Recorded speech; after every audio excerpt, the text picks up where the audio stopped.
چینە لای هاوکارمان ئازاد وەمەراوایی لە سۆران. کاک ئازاد سڵاوت لێبێ و شەوت باش. ئێوە لە بینەرانی بەڕێزیش بێتان تاعات و عیبادەتان قبول بێتن. من لە ناحیەی خەلیفانم لە مزگەوتی ڕاستیم.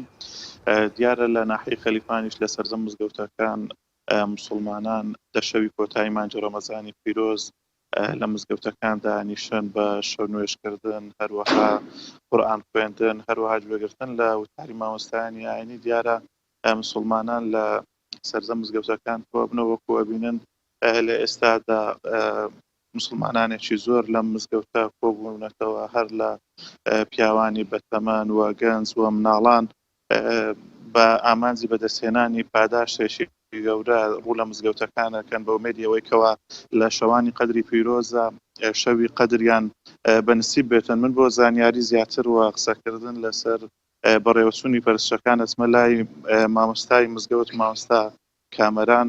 سڵاوت لێ بێتن مامۆستا، بەرنامەکانتان چۆن بەڕێچەند شەوانە لە مزگەوتی ڕاستی لە ناحیەی خەلیفان؟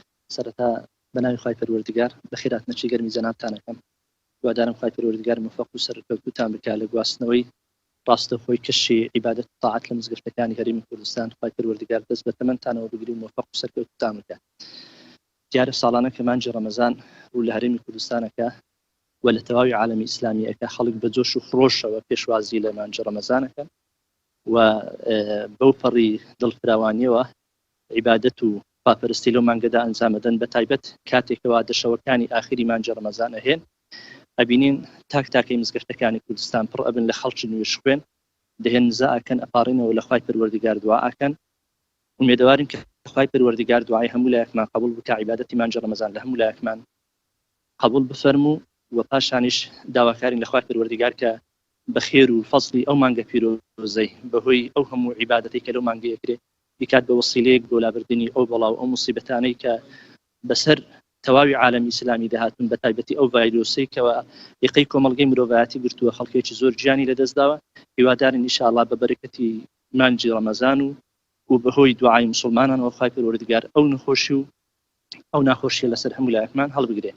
بەنسبەت بەرنامەکانمان لە شەوانی مانگی ڕەمەزان، ئێمە لە هەموو ساڵێک لە کۆتایی دەشەوەکەی کۆتایی مانگی ڕەمەزان خەڵک پەیتا ڕوو لە مزگەوتەکانەکە سەرەتا کاژێرێکمان داناوە بۆ قورئان خوێندن و بۆ نوزاکردن و بۆ دوعاکردن. پاشەوە دەست ئەکەین بە قیام اللەیل، بە شەو نوێژ ئەنجامدان. لە پاش تەوابوونی شەو نوێژەکانیش مامۆستایەکی بەڕێز هەرزار و مامۆستایەک تاریخ حاضرەی پێشکەش ئەکا لە ماوەی 15 خولەک. پاشانیش بڕگەکمان هەیە بە ناوی بڕگەی سوئال و جوابی شەرعی، خەڵکێک گە پرسیارێکی هەبی لە خوشکان و لە برایان ئاراستەیە کات و وڵامەکەی خۆی وەرەگری. بە حکومەوەی ئەم دەشەوانە مسلمانان ڕوو لە مزگەوتەکانەکەن بۆ ئەوەی پاداش شەوی لەیلەتول قەدریان بەنسیب بێتن. چ شتێک زەڕورە کەوا مسلمانان تیایدا ئەنجام بدەن و پێغەمبەر صلی الله علیه و سلم تاکیدی زیاتر لەسەر چی کردووەتەوە لەم شەوانە؟ دیارە ئەو مانگانە مانگی پیرۆزی ڕەمەزان مانگی عیبادەتە و پێغەمبەر صلی الله علیه و سلم لە چەندین فەرمایشت پێمانە فەرموو کاتێکەوە مانگی ڕەمەزان هات بە دڵێکی خاوێن و بە تەوبەکردن و پەشیمان بوونەوە لە گوناهەکانی ساڵانی ڕابردوو، ساڵی ڕابردوو بە تایبەت پێشوازی بکەین لە مانگی پیرۆزی ڕەمەزان.